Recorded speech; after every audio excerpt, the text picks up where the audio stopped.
ஒவ்வொரு சுவாதி நட்சத்திரத்துக்கும் திருவண்ணாமலை சென்று பகவானுக்கு பாத பூஜை செய்து விடுவேன்.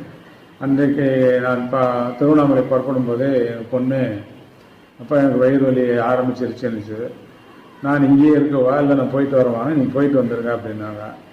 அவங்க ஹாஸ்பிட்டலில் அட்மிட் ஆகி பிரசவத்துக்காக போகிறதுக்குள்ள ஒரு குறிப்பிட்ட நேரம் பார்த்துட்டு, இதுக்கு மேலே சுகப்பிரசவத்துக்கு வழி இல்லை, ஆப்ரேஷன் தான் அப்படிங்கிற மாதிரி ஹாஸ்பிட்டல் சொன்னாங்க.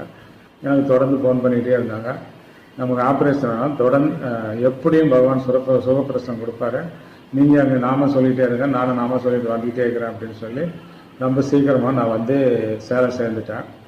சேலம் சேர்ந்து ஆஸ்பத்திரியிலே கூடி எல்லாரும் நாங்கள் நாம ஜபம் தொடர்ந்து அங்கே பண்ணிகிட்டு இருந்தோம். மாலை 5, 6, 7 அப்படின்னு வந்தது. டாக்டர் பயமுறுத்திட்டே இருந்தாங்க. இல்லை, எங்களுக்கு நம்பிக்கை இருக்குது, நீங்கள் ஆப்ரேஷன் இல்லாத சுகப்பிரசவம் நடக்கும், நம்பிக்கையாக இருங்க அப்படின்னு சொல்லிட்டு